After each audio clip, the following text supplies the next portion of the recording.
Hello. How's it going? Good. Can you hear me? I can hear you. Sound check 1, 2, 3. Just so you know, I can hear you as well. Awesome. I thought you just became a very good lip reader since last week. You've been practicing a lot. Yeah, I'm actually deaf. Anyways, hello everyone. Welcome back to Stock Talk. We have some interesting things that we're going to talk about this week.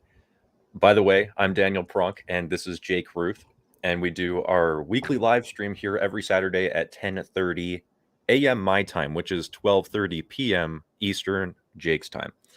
Anyways, yeah, we have some interesting things that we're going to talk about today, and the first one is that Beyond Meat's, what was it, CEO or CFO? COO. COO. Beyond Meat's COO, what, did he bite off someone's nose in the past week and like got removed from the company? The legal language is that he allegedly bit off a piece of someone's nose. Yeah, so we can get into a little bit more of what actually happened there as well. Yeah, so I think you were the one reading the articles. So just while people are getting notified that we started the live stream, like what happened, Jake?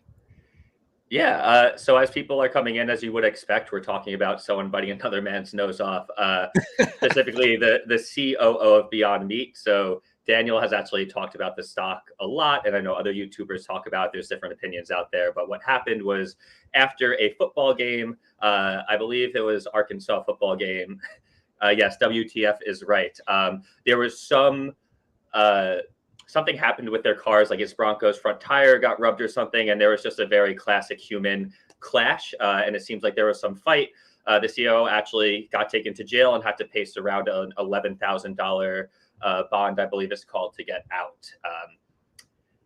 That is literally what happened. We could speculate a little bit more around that and look at the stock price and stuff and see what effect this had on the business. But for a business that's already down 74% on the year, yikes. I'm going to, just while people continue coming in, I'm going to share my screen and I'm going to head over and see what happened to this stock. BYND. I use this as an example all the time as just like a company that is not fundamentally sound, at least in my own opinion. So over the past year, this stock is down almost 90% now. And in the past month, it looks like that news did cause some more downside, but I mean, that's hard to tell because the entire market's just been like crashing over the past week. But yeah, I mean, the stock is down about 11% just in the past few days. But the reason that I use this stock is just like a bad example, and kind of the reason that we're even talking about this right now is because I've talked about it on my own channel and on this YouTube channel a few times, is just because of how bad the fundamentals are, in my opinion. Like, this company has a profitability score of 1.4, a gross margin of like 7%. It's losing money all over the place. In the past year, I mean, it's lost over $500 million. Now, they did take on, like, I think it was over $1 billion worth of debt recently. But when the company is burning $500 million a year, like, they're running through that cash really quickly.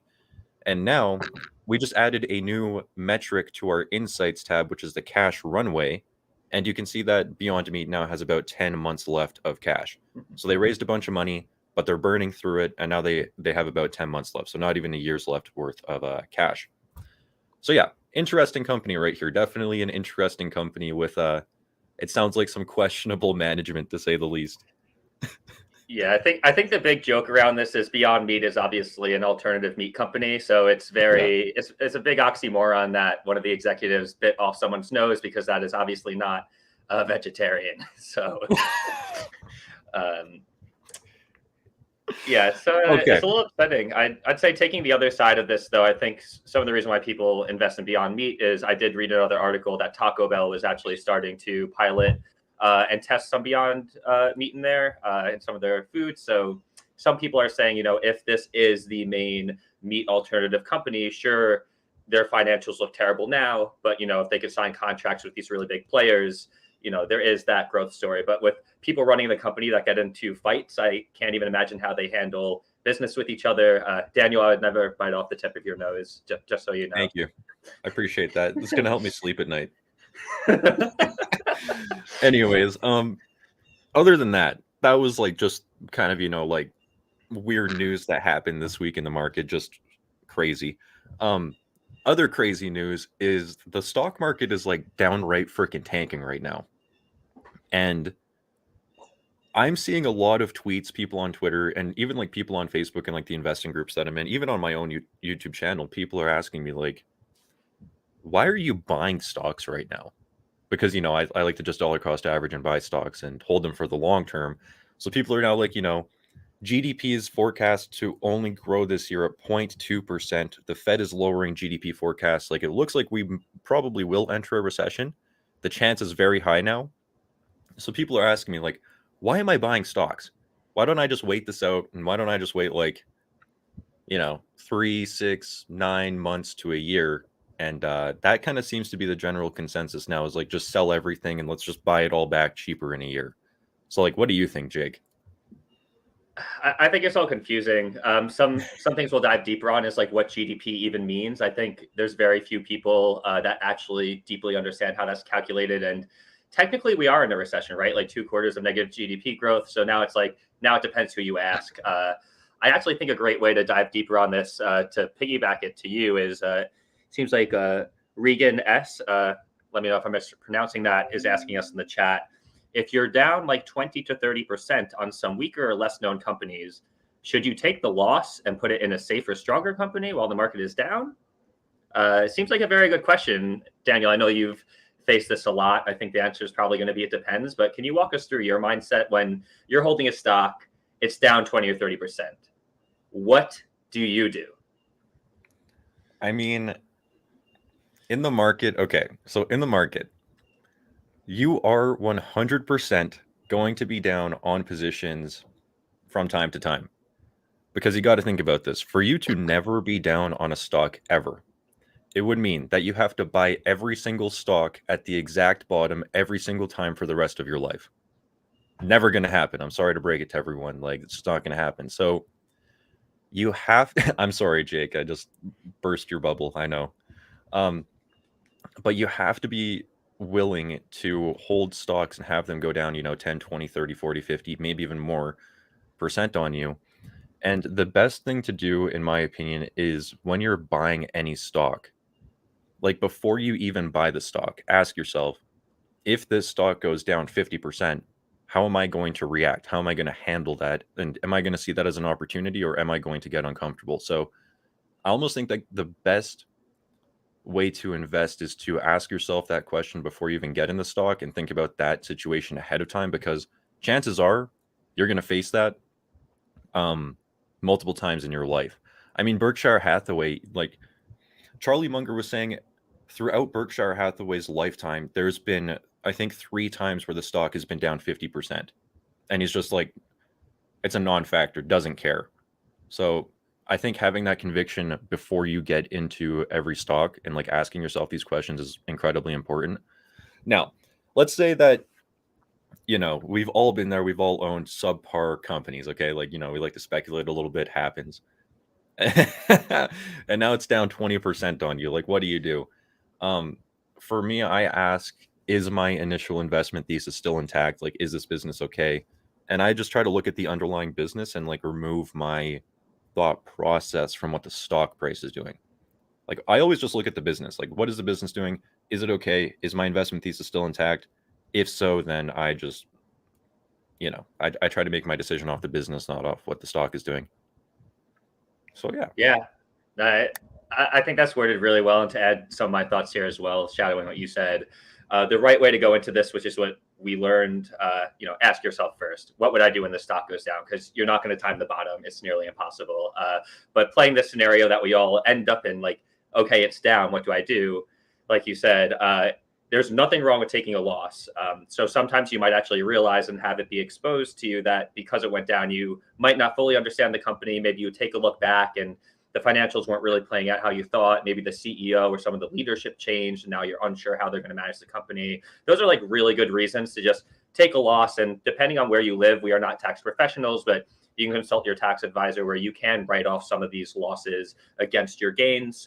We're not going to pick that apart right now, but there is some tax strategy you could play there.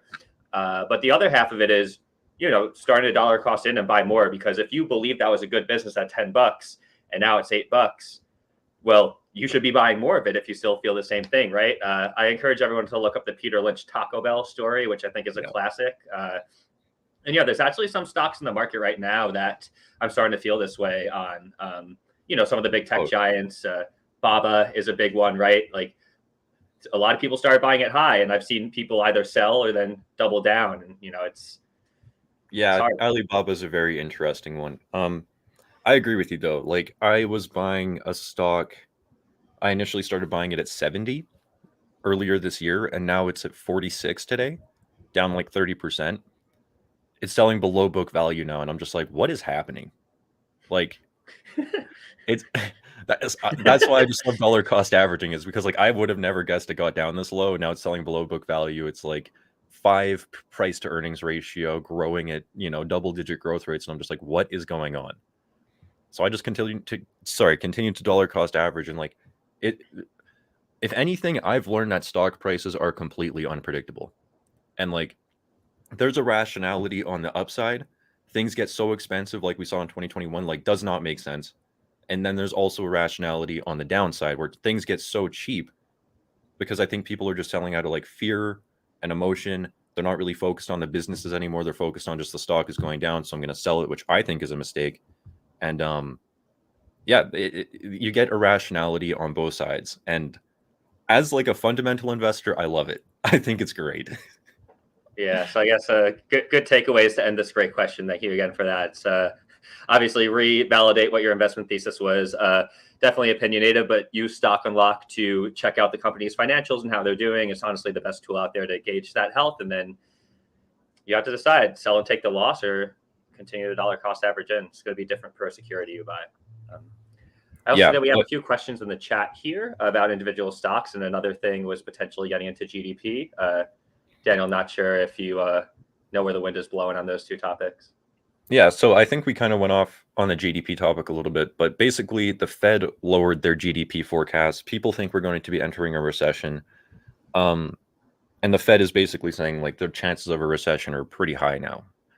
This over the past couple of weeks has caused the stock market to just sell off like crazy. And I mean, we're seeing, Google is under $100 a share now. Microsoft is back to like, I don't know specifically, but it's like under 250 now, I think. So yeah, I picked up a share yesterday at around 240 something. Yeah, so like all of these major tech stocks and stocks all over the place now are just selling off like crazy, and that's really why people think we're going to be entering that recession and GDP is going to slow down. And in my opinion, like I think specifically every time I think about companies that are overvalued right now, I got to think about Apple. That business is selling at, in my opinion, very high price ratios. And if GDP is going to slow down and the global economy is going to stop growing, then like, yeah, maybe some corrections make sense. Nvidia too. And yeah, so it's just interesting. It's an interesting time. Yeah.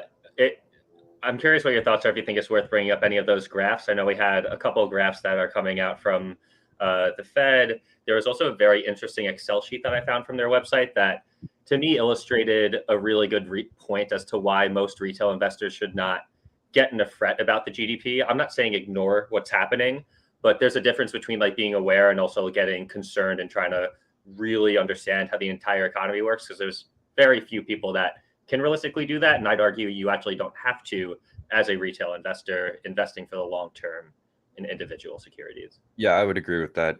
Warren Buffett actually has a good quote where he says, any business that has an economist, like is paying an economist on salary, has one employee too many. Yeah, that's a good one. He just like thinks trying to predict the economy is a waste of time. And like, if you're planning on investing for, the next 20, 30 plus years, then like we're going to go through cycles, and you should just focus on businesses that can last through every cycle. Should I share my screen and bring up that Excel sheet? Yeah, go for it. Yeah, do it. This is my first time sharing a screen on this, so let's hope it goes well. I believe in you. Just let me know if things immediately fall apart, but so far it seems like it's working. So this is incredibly interesting to me. This is not meant to be readable, by the way. That's not the point of bringing this up. Daniel, are you able to see the Excel sheet that I have up right now?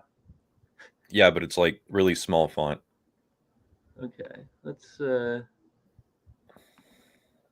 to 200%. So I Incredible. downloaded this from, I downloaded this from the internet's, from the Fed website. And basically, this is everything that goes into the gross domestic product. And I'm just going to kind of scroll through so you can see the amount of things that go into this calculation. Now, I am going to say something pretty bold here.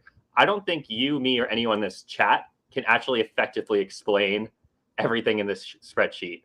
They are quantifying the the worth of each industry for each quarter and tallying that up for the GDP. It takes into account imports, exports. You need to make sure that you don't double count certain things. There's rules around if you're selling like oil from like a government entity, but it goes to a private org, like how does that have an effect on GDP? So stepping like back out of this and getting towards reality here, I would actually say that trying to fully understand GDP might be a trap. Daniel, I'd love to get your thoughts on this because, I know this is something you've been thinking about a lot, talked about on your big YouTube channel for a while. So the people would love to hear. How do you think about GDP? Is it worthless? Is it useful to us? I mean, I think predicting GDP is almost impossible. I mean, take a look at the Fed. They were predicting GDP was going to be higher like 3 months ago, and now they're changing their forecast. It's like the Fed, where their job is to analyze all this data, can't even accurately predict it. So, like, it sounds bad, but in my own portfolio, I almost just stay ignorant to everything going on. And I'm just like, do I think Google's going to be around in 20 years? And do I think the business is going to be producing more cash? Yes. Is it down, 30 something percent from its all time highs right now, selling at nice ratios? Yeah. So I just dollar cost average it because I think that company is going to last through any cycle we see and it's just going to continue growing. So yeah, I just kind of stay ignorant to everything going on a little bit. Yeah, I think a good way I like to visualize this for my own investing is the economy is like a ton of bubbles, and bubbles have different sizes. And I don't mean a bubble as things are like growing and always popping, but the GDP could be going down or up. But once you go into all those individual categories, not all of them will be going up and not all of them will be going down. So especially when the GDP seems to be going down, I don't think that means stay away from stocks. Maybe if you're an index investor, that will have more weight to you than like you and me. I know that we like to invest in individual securities. But I would challenge people to say that there still are industries that are growing and they're there. You just have to find them. And then there's stocks that are within those industries. And nothing changes when the GDP is going up or down at the end of the day when it comes to businesses and their cash flows. Like Google, Amazon, Beyond Meat, whatever stock you want to pick. Sure, there are macro headwinds there for borrowing money and all that stuff. But at the end of the day, they're a business. They're either making money or they're not. And you'd be surprised that some of the best companies are actually born during times of recession. Yeah, and what's also interesting is I think what happens when we go through like this big bull cycle is companies get very loose with how they spend money. Like they're just like, whatever, let's just throw cash at everything and let's just increase our expenses because we're making more money, everything is growing. But then when we enter these recessions and we get these strong macro headwinds, like what I'm noticing, for example, is Google now wants to get more efficient. Now they're like, okay, let's stop spending all this ridiculous amount of money. Let's like focus on actually making the business more profitable now and like cutting costs that we don't need. So I almost think that recessions could be good in a sense where these businesses kind of cut out all the fat, they get leaner, they get more profitable, and they just cut out expenses that they don't need. And like we are seeing that with Google and even Facebook right now, or Meta. Yeah, and I love the two sides of the coin there because you were talking about like the companies themselves. I also find that especially for investors, the types of people change where there are so many people just gambling and looking for cheap value. I know your channel got a lot of people who are kind of like, hey, like what's the next stock pick? Like just tell me what to buy. And it's kind of like, hey, like that's not the goal of investing. Like we're not just following each other and dogpiling into meme stocks. And I found that a lot of those people that didn't actually love investing and want to learn about it are kind of going. But the people who are here and left, which is us, everyone in the chat, like we're a little bit nerdy. Like, there's actually logic underneath all this to make, responsible decisions that aren't, oh, I think the stock's going to the moon because, like AMC, like diamond hands, bro, like, let's go. I mean, don't get me wrong. It's fun. Like, I'll read Wall Street Bets, but I think people are conflating gambling with things that are actual securities that have cash flows. Like, this is not a game. It's a lot of math and, hard work and research. Yep. I would agree with that. I was going to say at the time, we're probably saying the same thing. Going to the chat for stock questions. I think we're going to be on for another 15 or 20 minutes. Daniel, feel free to lead this. I think there's a handful of people in there with stocks. And also thank you for whoever said I had a great book recommendation. I appreciate that. I'll try to get a list together. I don't have anything off the top of my head now, but at the end of the stream, I'll try to do another book rec for you guys. Yeah, there's a lot of good books. Our stock unlock team reads a lot of books. And we actually have like an internal document of like what our book club, we call it, or something like that. And we'll just like share our books and kind of lessons from them. Reading's amazing. Oh, yeah. All right. Question time. Sorry for the tangent. Daniel, are you still invested in Canadian solar? What's your present view? So I think I actually talked about this last stream. No, I am not invested anymore because, man, how do I just summarize the rant I went on last year? I can try. Yeah, they do not, and we could show this in Stock Unlock too. Simply put, they don't report cash flows. So yes. Daniel and myself included, we're very fundamental based investors, and our investing strategy has augmented over time. It's become increasingly troubling that that company does not, put out their cash flows, and especially with all the weird things going on with China, it's just there's more attractive stocks out there. So it's maybe not even that this is bad. It's just there's more ambiguity in this stock than other ones. And it makes it easy for you to allocate your money to things that you have more confidence in. Basically, earnings per share, they report net income, and earnings per share is like very easily manipulated. So what I like to do is look at net income and earnings in conjunction with cash flow to see if, there's major discrepancies or what's going on there.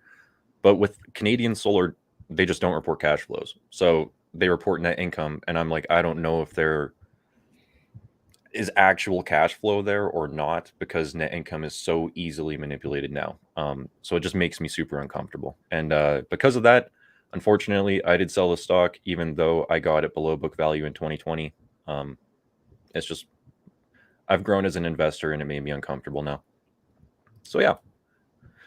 And I sold it recently, by the way. Now, utilities. What do you think about NextEra Energy NEE fundamentals dividend, thinking of starting a position at 80? I don't know. Let's take a look. Check it out. Let's. And I think another one after that too is a stock called RM Regional Management. So I can do a little bit of searching on that. But always good place to start in Stock Unlock Insights. Yeah. So first off, I always whoa.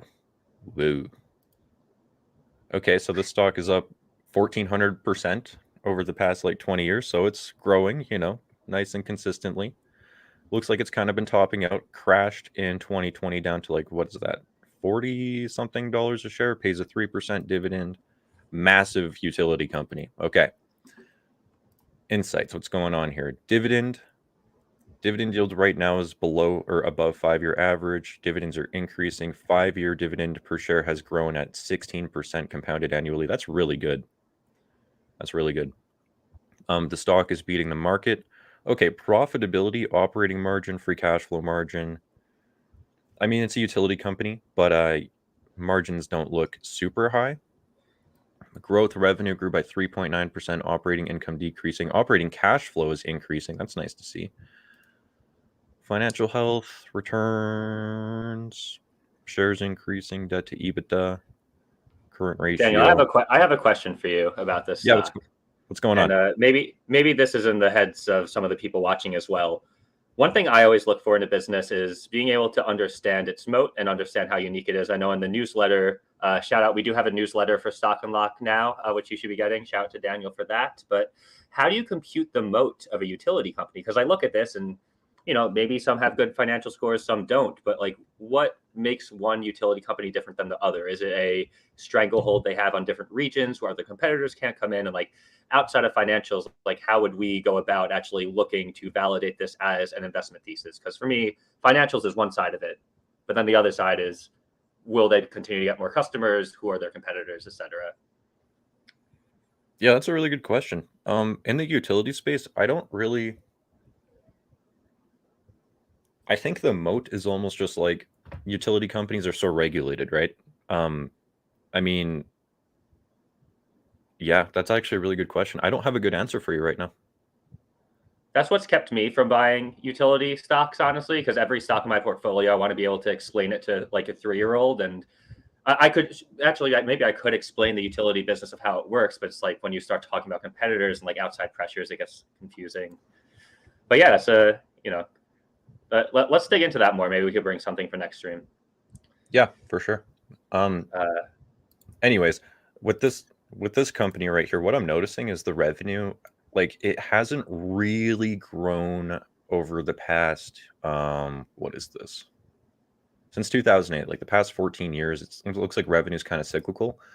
But what's interesting is the operating cash flow is growing like quite nicely. And that kind of tells me, because when I look at this and I look at the stock price, I'm like, okay, how has the stock gone up so much if revenue is basically not growing? And it's because the company's operating cash flow is growing. So if we actually take a look in the freeform tool here. Yeah, I was gonna say that's probably good because it's like a dividend stock. I think like when this person asked, like there's different reasons why you could buy a stock. So maybe this isn't big capital appreciation, but if they're starting to manage cash flow as well, have a moat where competitors can't come in and pay a big dividend, this could be a really nice like drip investment for someone that's more of a dividend investor potentially. Yeah, and if you look right here, like their dividend over time is growing very nicely. Like it almost looks like every quarter they increase this dividend, which is kind of crazy. And if we zoom out, yeah, if you bought this stock back in like 2002, your dividend yield on cost now is 32%. So for a dividend company, I mean, it looks really strong. Yeah, if we go to if we go to the stock price, I imagine this stock follows operating cash flow. So if we go to the stock price and operating cash flow in the same chart, yeah, you can kind of see that as the operating cash flow increases, so does the stock price. The stock price seems like it follows operating cash flow, which would then ask me, or my Yeah. brain naturally goes price to operating cash flow, and what's that doing? And we can see Ooh. that the price to operating cash flow has grown at a compounded annual growth rate of 9.4%. It's now sitting at about 18, and it's really high. So this company, what it looks like to me is a lot of its returns have actually come from the price ratios expanding in conjunction with fundamental growth. I mean, dividends are growing, operating cash flow is growing, but for this business to continue producing the same returns that it has over the past 14 years, the price ratio would have to continue expanding at 10% a year. And whenever I see this, I ask myself, like, do I think that's realistic? Do I think the price ratio is going to continue expanding at 10% a year? Personally, I would say no, because this simply just cannot continue forever. If it did, Yeah. I mean, this stock would be selling for a 40 price to operating cash flow within like the next 15, 20 years, which is just not going to happen, in my opinion. Yeah, and So, their revenue like was capped, right? So like that does put a yeah, cap on their operating cash flow. So like it is going up, but it will hit a ceiling because you can't keep growing it if the revenue's not growing. yeah, exactly. Like you For- can only, yeah. I mean, if you take a look at the operating cash flow margin, it would mean that the operating cash flow margin is increasing over time. Yeah, it's now at 50%. That can only get to 100%. I mean, in a perfect world, right? Matt, you can't argue with math at the end of the day. Yeah, so how efficient Yeah. can this business get at the end of the day? That would be a question I would ask myself, because a lot of the profits are coming from improving the margin, not improving the revenue. So I don't know. But personally, this would make me uncomfortable. This would be a stock that I would not be super comfortable with.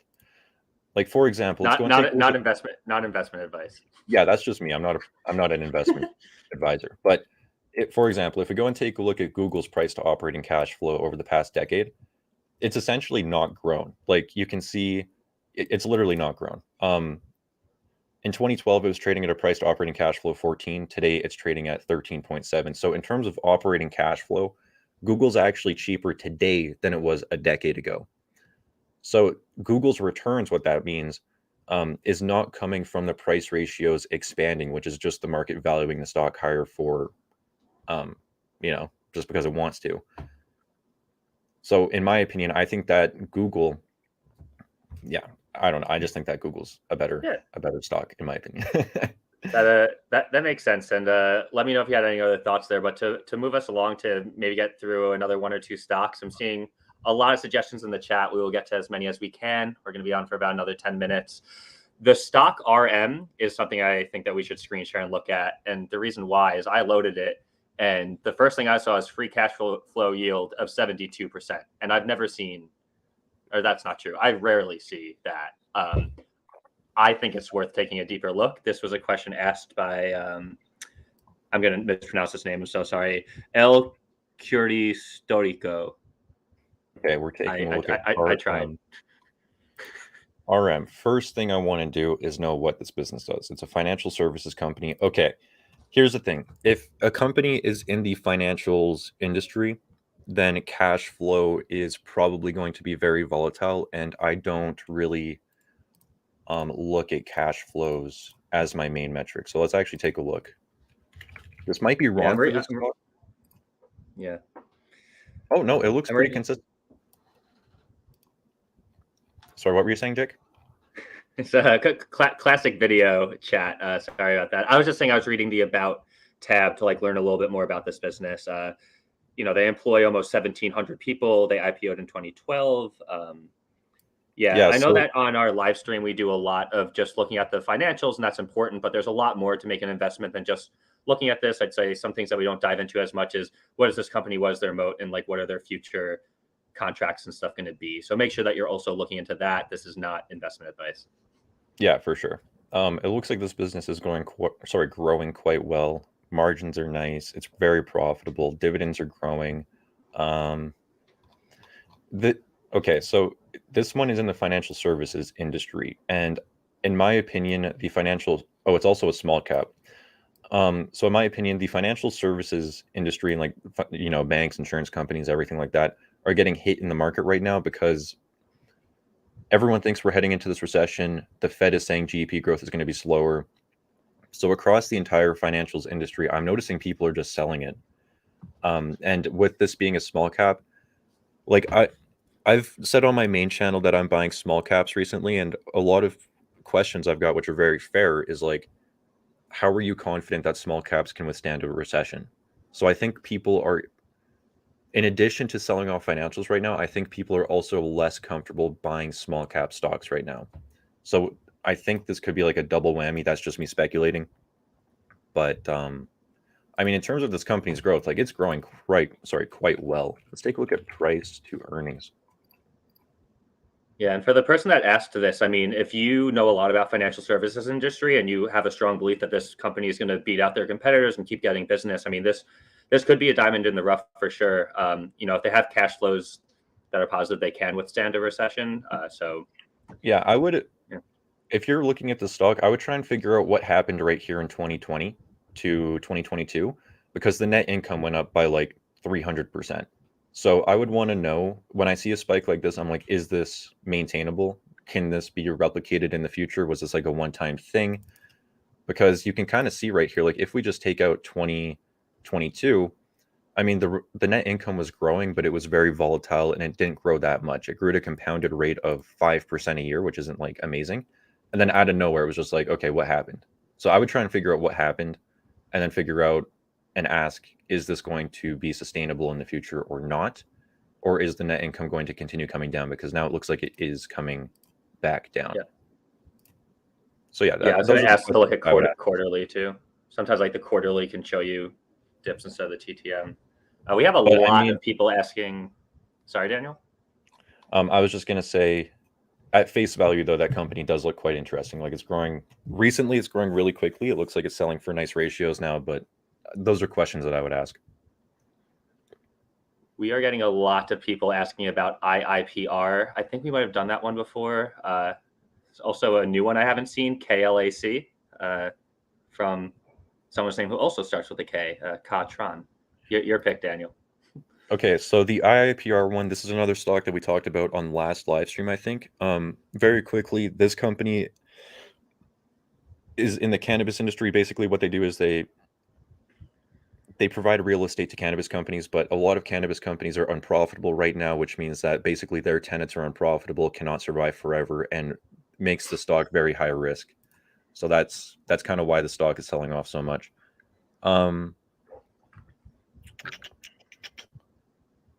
What do we think about TME? That's a new one.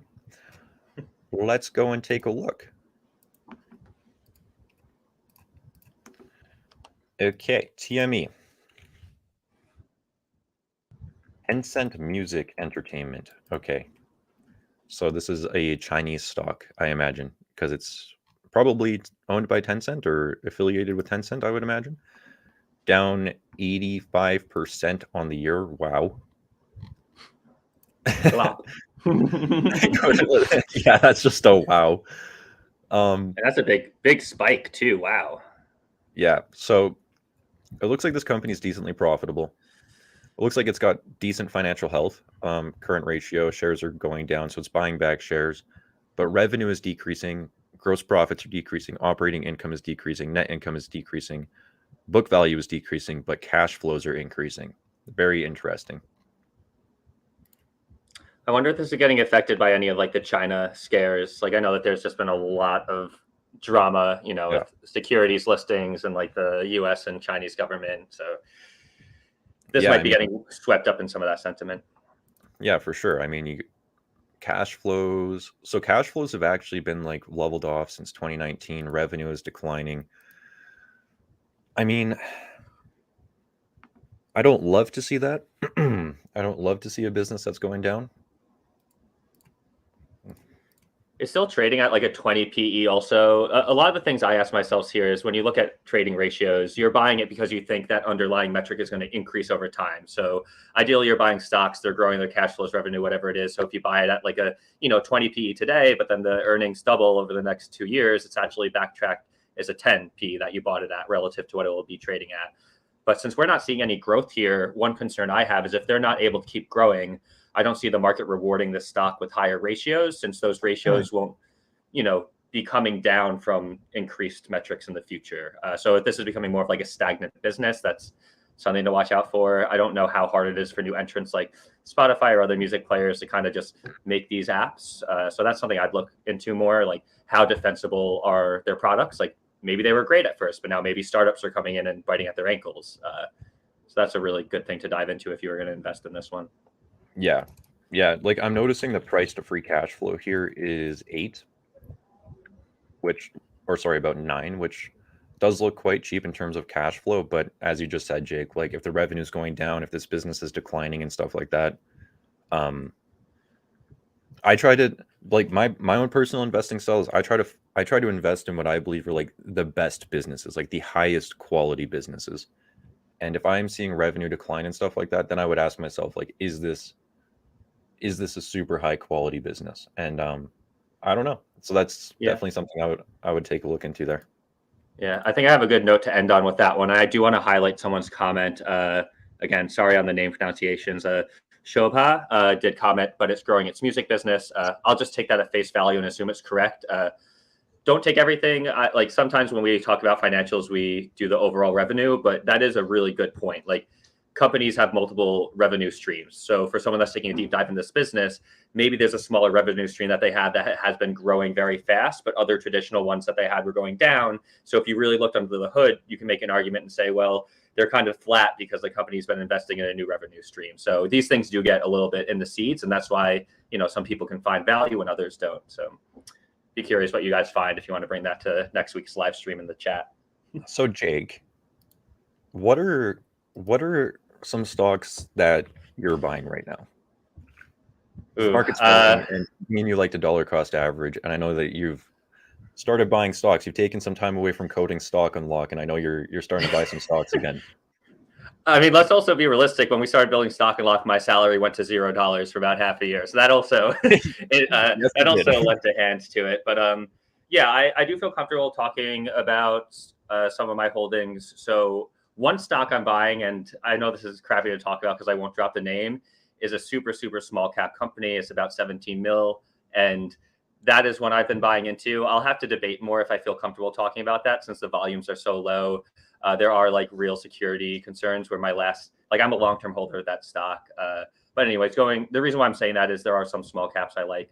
For the larger stocks that I really like, I did start buying Microsoft at $2.14 back right before the pandemic hit. I then did not touch Microsoft at all because it flew up to like 300 something dollars. I think the price to free cash flow on that business went close to like 35 or 40. I have to double check that, but I did start nibbling on shares of Microsoft as it's dipping down around 240. I also started a position in Google finally. I just always thought it was too expensive, but I bought a couple shares of Google this week. Again, not investment advice, but like you said, I was looking at that price to operating cash flow. I'm also an engineer and I see all the products they're building. And I'm very confident that business is going to be around. And while I don't think I'll see the share appreciation that has been seen since the last decade or two on them, I do feel very comfortable holding that in my portfolio as a stronger stock. And this is the last stock I've been nibbling at is really controversial. My opinion on Alibaba is that they are here to stay. I do think that they're diversifying out of China. And as a cloud service provider, I see that business growing very well. I do think that they're facing a lot of headwinds today. I personally started buying those shares at $240. So I'm really putting my money where my mouth is there. That's a more smaller to medium position for me. I don't like stocks to get to more than 5 or 10%, but I am nibbling on those shares. I mean, they're just from a fundamentals perspective, they're very cheap. There is risk there though associated with China. So that's very unique to my investing mindset. I'm also young and can take some more risk. I would not advise anyone to just go out and start buying any stocks. One, I'm not allowed to, that's illegal. But two, just because I'm buying something or Daniel is, it would be a really stupid decision for anyone in this chat to just go buy something because we are. Maybe you could make a reverse Jake and Daniel ETF and we could laugh about it in a year or two. But yeah, I can't stress that enough. And thank you for that question, Daniel. I mean, yeah, of course. I mean, if we made a reverse Daniel ETF in 2021, you'd probably be up quite a bit this year. I do know that we were trying to bring this up to a wrap around 1:15. I am going to end this with a book recommendation. I'm forgetting the name, but thank you for giving me feedback that the book recommendation last week was great. That book recommendation was The $1 Trillion Triage. Highly recommended. Daniel, I'm not sure if you have any closing comments. While you were talking, I was just taking a look at ANET because Marco here was asking us about ANET. One more. Okay, fine. Just because I love stocks so much. By the way, guys, this is what I do on my free time. Is I genuinely just love looking at stocks. I don't even know why, but whatever. Anyways, ANET. It's up big over the past 8 years. Looks like it's up something like, what is that? Like 700%. In the communications industry, $33.5 billion market cap. So, a pretty large company. Immediately, I noticed the insight score is a 4.3 out of 5, which is not common. Okay, that's pretty good. So I went over to the insights. This company looks like it's very profitable. Like margins are just great all around. It's growing. Revenue is growing 33%. Gross profits, operating income, net income are all growing with revenue. That's great to see. One thing though is that the cash flows are decreasing, even the operating cash flow, which I don't love to see, but I would look into this. If you're looking into ANET, I would really try to understand why is the operating cash flow not increasing with the revenue and all the other metrics on the income statement. So why is the cash flow statement not growing with the income statement? Debt-free, amazing. Love that. Very strong balance sheet, and it's buying back shares. That could be good for the recession, the debt-free thing. Yeah, for sure. Absolutely. ROIC, ROCE is very good. Management looks like they know what they're doing. So all in all, like immediately, that there is that one question with the cash flow statement, but I mean the fundamentals look pretty dang good. So then the question becomes, what is the price of this? the favorite question. Yeah, you always got to look at price. So there you go. Okay, this price to free cash flow right there, 46. That's pretty big. Price to earnings of 33. So this stock is more on the expensive end, in my opinion. Especially if operating cash flow is not growing recently. So yeah, operating cash flow has kind of been topping out for the past couple of years, while revenue's been growing. Take a look quick. So you can see, yeah, you can see very clearly, like, revenue is continuing up, operating cash flow is going down. So I would try to figure out why that is, what's going on here. And yeah, that would basically just be my opinion. But it does look very fundamentally sound. Looks like it's kind of expensive, and I would answer that question with what's going on in the cash flow statement. Yeah, because of course, if this company is able to keep on growing their metrics, this price might be justified, right? If they keep doubling. But like you said, it looks like it's topping off operating. So yeah, thank you for all these stock questions. I wish that we could really get to all of them, and we could and would be here all day. But yeah, I think, Daniel, you got a brunch to go to, right? I can be late. It's fine. Yes, we love for people to use Stock Unlock. I mean, we're huge stock nerds. I'm also a coding nerd. I love software, and we love nothing more than to see other people get value out of Stock Unlock and use it. We always appreciate you sending us an email or something so we can even echo and share your video on our side to help it even get more exposure. And of course, this helps us grow too. There's no hidden agenda here, so we really do love that. Yeah, I guess we can end this with a quick book recommendation. Did you get a book recommendation? By the way, Megs, like, again, I'll just double click on that. Like, if you want to share Stock Unlock on your own channel, that would be incredible. We would really appreciate it. And I just really hope you're getting value, like, out of the platform. We literally work on this every single day. We don't really know what weekends are. And it's like a dream come true to build this, honestly. It's like a dream come true, and you guys being here is just incredible. It's like literally allowing us to chase dreams and just provide value. So I love it. Sorry, Jake. Plus one. And that was great. And yeah, we're obviously trying to grow. We are not the size of a TD or Bloomberg yet. So any sharing with your friends, family, coworkers, just dropping our link around, like, you do not understand how much it helps us. And yeah, I guess we're going to start doing book recommendations at the end of streams super quickly. The last book I recommended was, I'll just actually show it to you, $1 Trillion Triage. Someone in the chat says they're really liking it. This book is ridiculously good. I highly, highly recommend checking it out. It basically talks through how the Fed managed money supply, relationships with the president, also going back into history of different people who are running the Fed. Jumping to this week's book recommendation is one that I think is a little more popular, so you may have already read it, but it needs to be highlighted. Ray Dalio is a hedge fund, started Bridgewater Capital, one of the most famous, best-performing hedge funds of all time. And he wrote this book called The Changing World Order. This book is making a buzz. I don't want to give away everything, but if you want to gain a deep understanding historically on how nations tend to rise or fall, the different phases an empire or nation goes through, everywhere from like war and fighting to creating laws to different types of monetary policy as the government evolves and different generations start evolving through that empire. It really just breaks it down, turns into science in a way that anyone can really understand. So this is definitely something I'd put on your reading list.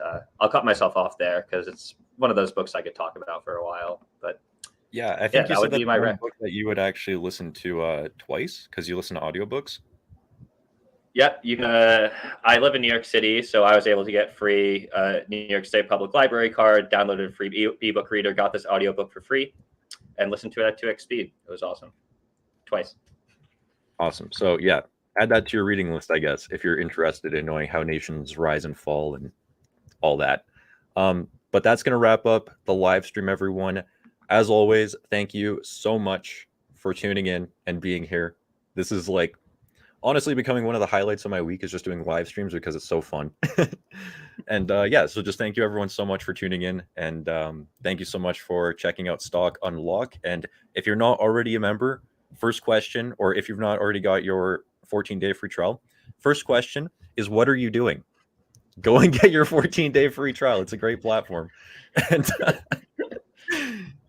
And yeah, so thank you guys just again so much for watching. And Jake, do you have any Any closing remarks? Nah. Let's end it. We'll see you all next week, 12:30 EST every Saturday, no exceptions. All right. Well, we'll see. Bye, everybody. Bye, everyone.